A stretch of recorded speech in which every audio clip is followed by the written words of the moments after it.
believe all of that? Of course, it's written in the Bible, God's holy word. Ah, the Bible. I heard that was the book of fables. What? No? No. I mean, okay, really think about it. Our Son of Man, God, Jesus, the Lord. God's word. Think about it. Did all of that really happen?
Huh. So there it was. The guy just bought it. And I said, you know what? I'm going to take it. So I took it. I didn't really care. I got to think about myself. I don't really care about anybody. In this world, it's all about the strongest. It's not about the weakest. If you're weak, you're not going to make it in this world. So I got to think about myself all the time because no one thinks about me. So I'm going to give you advice. If you're in my way, I'm going to step on you.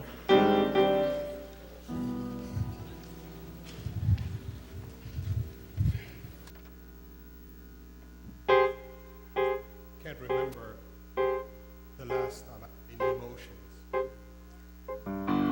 Be it joy,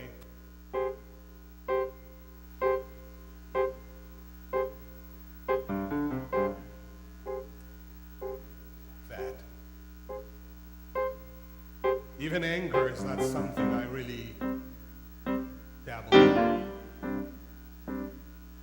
It's been like this all my life. You see, once you start to feel, certain things are not permissible. And for me, nothing is forbidden, nothing is prohibited.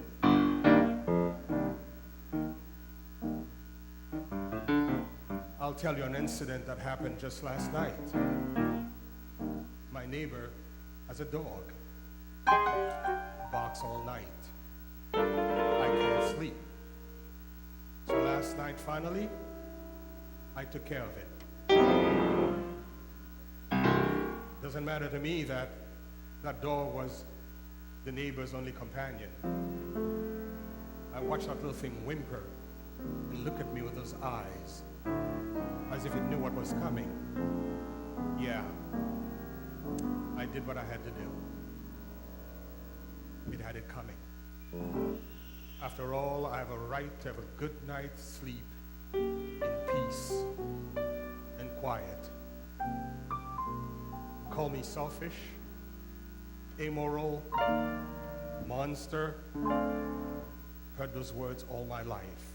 You know what? I just don't care.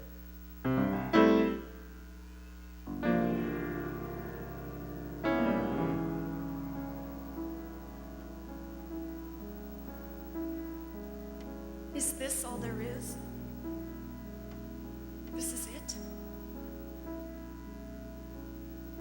I knew it was coming. He had been sick for a very long time. The doctors had warned me. And though he had been suffering greatly, losing him brought no peace, no relief. I just feel empty. I ache so much. The tears will never stop. I had so many dreams for him. So many plans. Now I'll never hear his first words or see his first steps. He'll never have a first day of school or a first date, college graduation. I'll never hear him say, "I love you, Mom."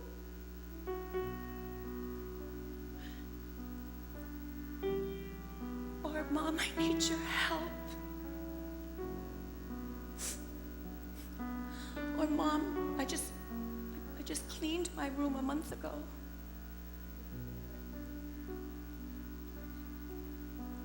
I'll never feel his tiny warm hand in mine.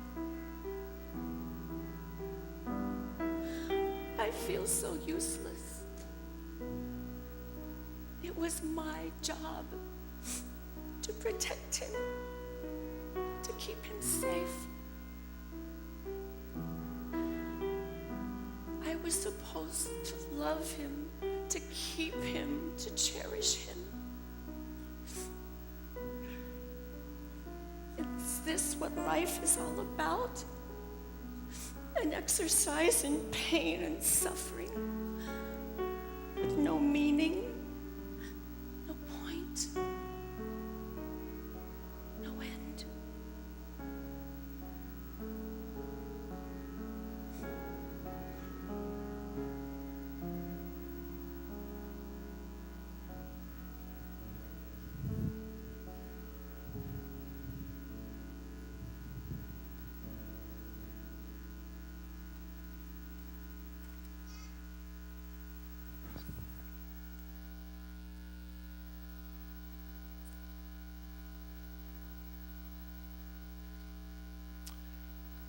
That is how life would look without Jesus.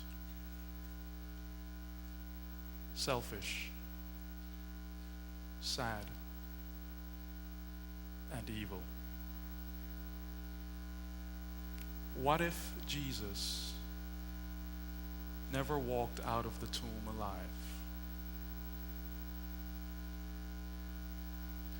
What if Jesus never gave his life on the cross? What if Jesus was nothing more than a folklore? What if the story of Jesus was nothing more than a bedtime story to tuck your kids in at night? How would life look? That means that it doesn't make sense for us to come into the sacred space of worship to worship a dead philosopher, to worship a dead teacher. What if Jesus was not risen from the dead? That is a question that we are, I hate to use the word, forcing you to ponder this morning. Because by pondering those words, if you can imagine your life without the Savior Jesus, if you can imagine your life without hope, without joy, if you can imagine your life without heaven, not seeing loved ones that you've lost, how much more impactful would it be knowing that Jesus is in fact alive? Does someone agree with me this morning? Today, as the rest of the United States celebrates Easter, I know some people have a problem with the word Easter, but the fact of the matter is we are celebrating Jesus' life, death, and resurrection.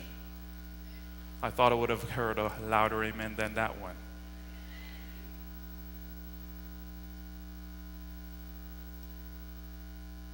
So today,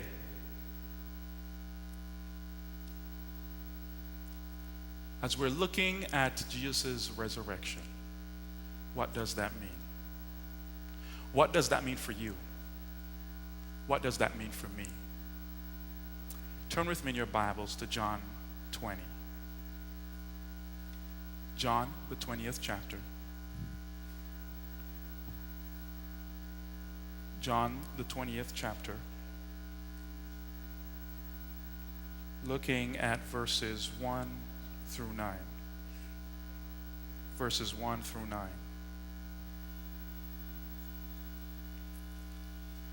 And the Word of God says, early on the first day of the week, while it was still dark, Mary Magdalene went to the tomb and saw the stone has been removed from the entrance. So she came running to Simon Peter and the other disciple, the one Jesus loved, and said, "They have taken the Lord out of the tomb, and we don't know where they have put him." So Peter and the other disciple started for the tomb. Both were running, but the other disciple outran Peter and reached the tomb first. He bent over and looked in at the strips of linen lying there, but did not go in. Then Simon Peter, who was behind him, arrived and went into the tomb. He saw the strips of linen lying there, as well as the burial cloth that had been around Jesus' head. The cloth was folded up by itself, separate from the linen. Finally, the other disciple, who had reached the tomb first, also went in. And I want you to pay particular attention to the next sentence. He saw and believed. He saw and believed. Verse 9, they still did not understand from Scripture that Jesus had to rise from the dead. Let us pray. God, we have come into this place knowing that you are here. Lord, as we go into your word now, we just ask that your presence of the Lord be here with us to guide us in this. Lord, as we open your word, may our hearts be open to your leading and your understanding. In your name I pray. Let God's people say, amen. Just recently, on my Facebook account, I started a ritual that I do every single Monday. And my young people who follow me on Facebook, or my friends on Facebook, will know this very well. I call it Motivational Mondays.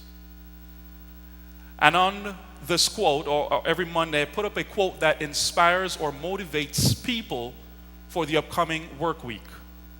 Come on, let's be honest. No one looks forward to Monday, right?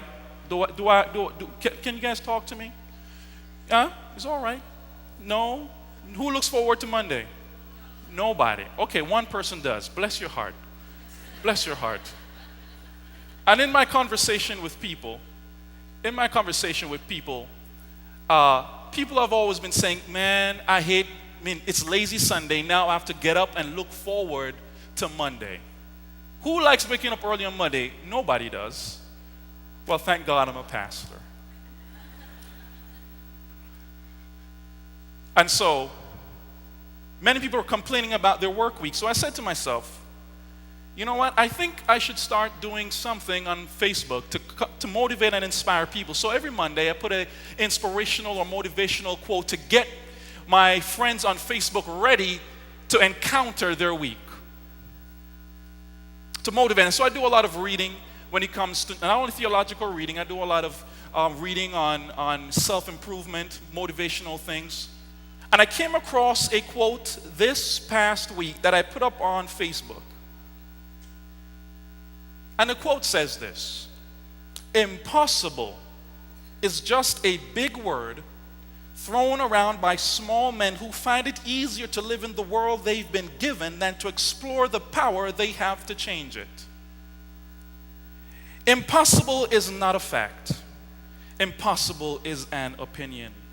Impossible is not a declaration, it is a dare. Impossible is potential. Impossible is temporary. Impossible is nothing. Who's excited for Monday? All right. It works, doesn't it? But when I thought about this quote, is impossible truly nothing for us? Is impossible truly nothing for us? Is impossible truly temporary for us? Because as I thought about this quote, as I thought about the phrase, the fact of the matter is, impossible is permanent for us. The only person that impossible is nothing for is Jesus Christ. And he demonstrated that when he rose from the dead. It was a Good Friday, but Sunday was better. And so we find ourselves in John chapter 20, verse 1 to 9. Nicodemus and Joseph of Arimathea had taken Jesus Christ off the cross. Taking him off the cross, and they have now started to wrap his body with spices and with linen. And during that time, if a person's body was being wrapped with spices, it means that they were a person of note. They were a high-ranking official. Only high-ranking officials wrapped their bodies with spices. About 75 pounds of spices were used to wrap Jesus' body. And they wrapped his body with this spice, and Joseph of Arimathea and Nicodemus wrapped it, and they were hastily wrapping it because they were conflicted between two commandments. The Sabbath was quickly upon them, so they had to keep the Sabbath. But then they were also between another commandment which says that they had to bury the dead, so they hurriedly wrapped Jesus' body and placed him in the tomb. And I'm sure after they did that, they probably went to Mary Magdalene, who knew that she was close to Jesus, and said, Mary, would you mind going on Sunday and finish the job that we started? And so in chapter 20, it picks up. Mary Magdalene is now running to the tomb. And as she's approaching the tomb, the stone she sees, the entrance of the tomb is rolled away. She goes inside and she looks inside and she sees absolutely nothing, and she's now shocked and she's now worried because she's now thinking that someone has taken the body of Jesus Christ. And so in shock, she runs out the tomb, goes to Peter and the other disciple, goes to them and tells them, someone has stolen the body of Jesus. So all three of them ran to the tomb. As a matter of fact, the Bible says that they had a sprint to the tomb, and guess who won? The other disciple. And so Peter came running in behind, and he got there second, and Peter went inside, Mary Magdalene went inside, but the Word of God says that this other disciple did not go inside. Both went inside. They looked around and they were thinking the same thing, that someone has taken the body of Christ. And then this other disciple decides to step inside the tomb. And what's so shocking is that the Bible says that he saw and believed. But then in the next verse it said that they still did not understand from Scripture that Jesus had to rise from the dead. How could this one disciple see and believe, but they all still did not have full understanding of what was going on? The book of John is my favorite book in the Bible. I've said that before. I think it's my second sermon here, preaching from the book of John. And from the very start of the book's urge, the author John is trying to tell us that we are to believe in this Jesus Christ. This book was written for the purpose of people who did not believe that Jesus existed. And like a broken record through the entire book, it says they believed. They believed. From the first miracle to the last miracle, Jesus was in a last-ditch effort to try and show people that he was in fact the Son of God. And so he tried everything he could to prove that he was the Son of God and that the people that were around him could believe in him. He turned water into wine. That's his first miracle. And all the way throughout the book, people believed, but the people that were hardest to convince were the Pharisees and the Sadducees. And he was trying his very best. And so some scholars believe that the last miracle in the entire book of John was the raising of Lazarus. He said, okay, you don't believe me when I turned water into wine.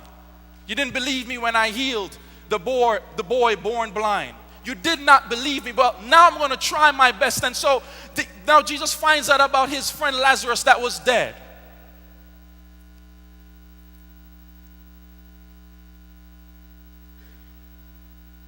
There's a reason why the other disciple believed what he saw when he went into the tomb. He saw a message. He saw 3 messages. There are 3 messages in the empty tomb that are good for us today. The first message is the empty tomb says that Christ is divine.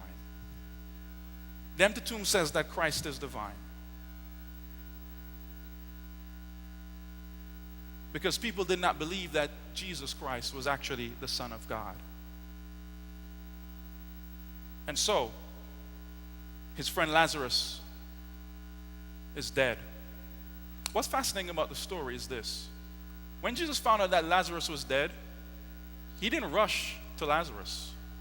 How many of you, if you found out that your friend died, no matter where in the country, your best friend, if you found out your best friend died, if you're on the other side of the country, wouldn't you hop on the next plane to be with your friend?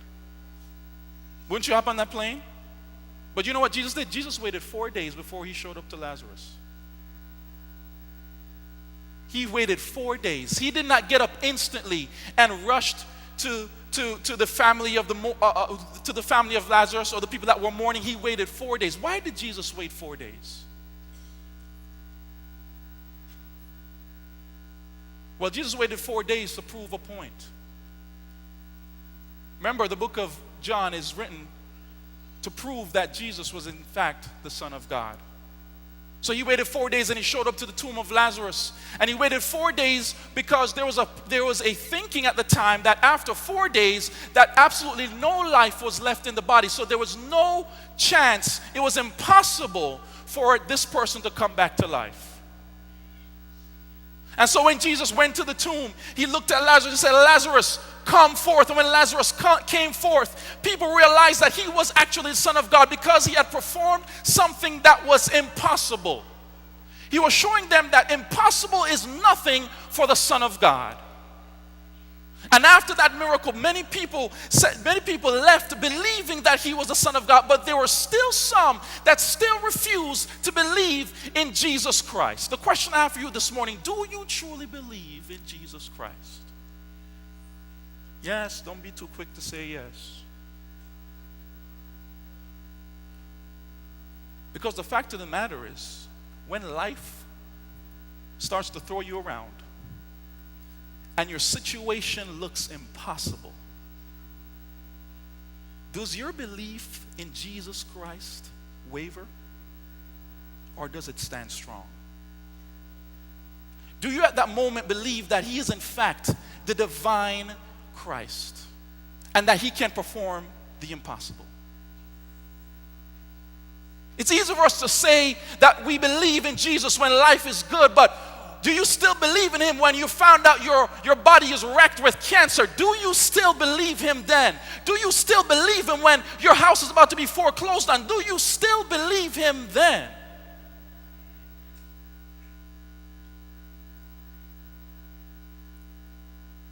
Because if Jesus can raise Lazarus from the dead, what can't he raise in your life?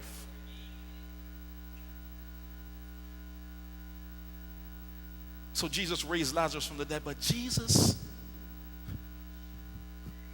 is saying to himself, there's still people that don't believe in me. And some scholars believe that this raising of Lazarus from the dead was the last miracle in the book of John. Well, I beg to differ. I think the last miracle in the book of John was when Jesus raised from the dead and walked through the tomb. Because Jesus realized that you still don't believe in me? Okay, that's all right. When I'm on the cross, 3 days later, I will resurrect and I will show you that I'm in fact the divine Son of God. Because record shows that after Jesus was resurrected from the dead, many people came to believe in Jesus Christ. More people than in his entire ministry came to believe in Jesus Christ because of his resurrection.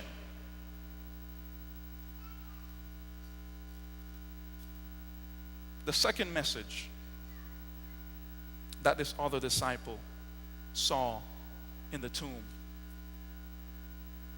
he saw that the empty tomb says that Christ, his friend, will not abandon him. The other disciple remembers these words because in chapters 14 through 16, that entire chapter, Jesus' main theme to his disciples are that I will not leave you nor forsake you. I will never abandon you. He remembered the promise that Jesus gave him while he was walking with Christ in his ministry. This other disciple walked into the tomb and realized that this empty tomb said that Jesus Christ is actually divine, because I've seen Jesus raise people from the dead. I've seen Jesus heal blind people. I've seen Jesus turn water into wine. I have seen all of these things, and when I've walked into the tomb, I realized that someone didn't steal the body of my Christ. No one did, because I know that he's a divine God, and because he's divine, I know he has to be alive. But Mary and Peter didn't see it that way. This other disciple also remembered that Jesus said he will never leave you nor forsake you. He remembered the promise that Jesus made to him. I don't have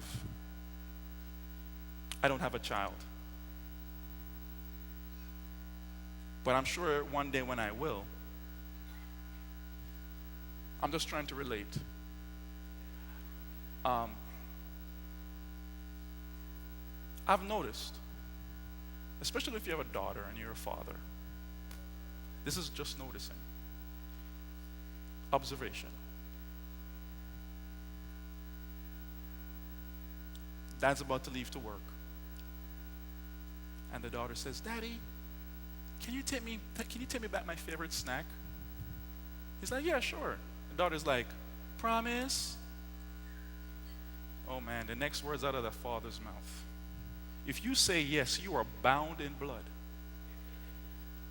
You cannot break that promise.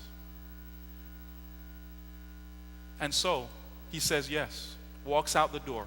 And for the rest of the day, his little girl is going to be thinking about her favorite snack coming home. He better come home with that snack, or it's going to be almost close to Armageddon inside the house.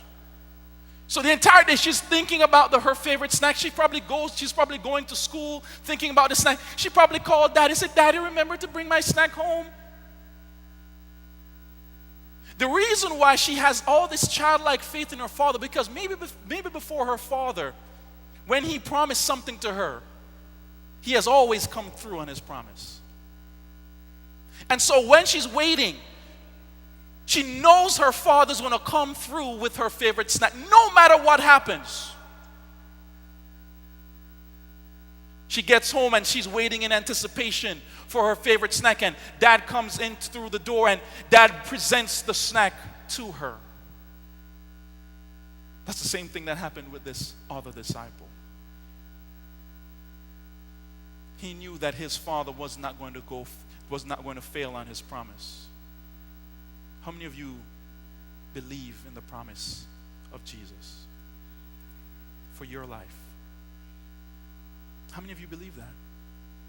That Jesus will never leave you nor abandon you, no matter what. Even when you can't see him, do you still believe that he will never leave you nor forsake you? Even when you feel like your prayers aren't being answered, do you still believe that he will never leave you nor forsake you? Even when tears are flowing down your cheek because of the sadness that you're going through in your life, do you still believe that Jesus will never leave you nor forsake you? While bending a broken heart, do you still believe that Jesus will never leave you nor forsake you? Do you believe that because of his promise? Do you remember the promises that Jesus has made to you so many times before? What makes you think that he's going to fail on his promise now?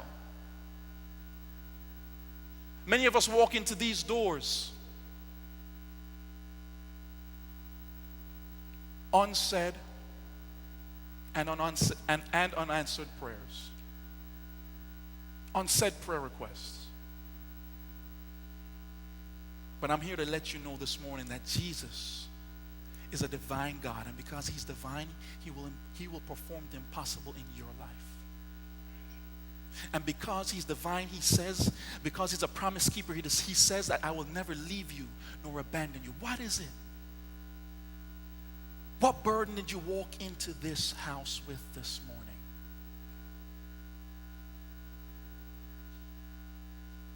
What did you walk into this house with?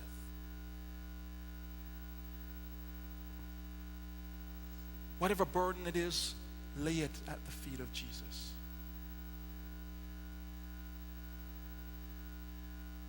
Jesus promises that he'll never leave you nor forsake you, that he will fight on your behalf. And so many other people have come before to fight. Can you imagine a octagon? A octagon. I used to watch WWE wrestling when I was in 8th grade. And I remember they used to come with this thing called the cage match. And I remember my favorite was The Rock.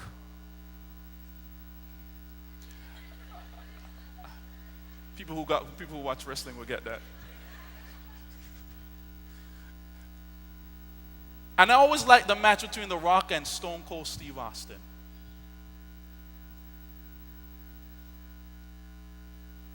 And every time what would happen is it was a survival of the fittest.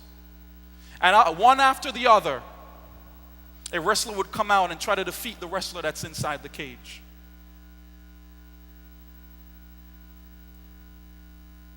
Well, not too far back, on the Isles of Patmos, John saw a vision. And he saw this wrestling match unfold before his eyes. And Satan is inside this octagon, this cage. And many people have come to fight Satan. And you can hear the announcer say, Moses, Moses, come forth, Moses. And Moses walks out, the 6'5" muscular man walks out, and he goes up and he tries to fight. But remember what happened to Moses, that Moses was not able to obey God all the way to the end, and so he failed. Satan had won. Moses had been defeated. Elisha, oh Elisha, come forth. Elisha slowly makes his way outside to the ring, goes inside the ring, tries to battle with Satan, and he also failed. Oh, Saul, here comes Saul. Saul comes out. He's a warrior. He's the tallest of them all. And he walks out and he goes into the ring and he fights. But because of his own pride, he fails against Satan. Then God calls in David. David comes into the ring and he fights and he's putting up a good fight. But because David had done so many bad things in his life before, he failed against Satan.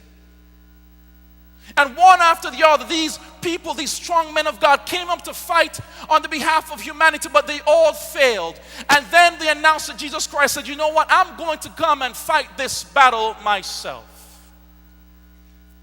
And Jesus, no fanfare, no music, walks out in a white robe, goes into the ring, speaks a word, and Satan is defeated. That's the kind of God we serve. Do you believe in him this morning? Do you believe in him? Let me see you raise your hands this morning. Pray with me. Father, we thank you so much for what you have done.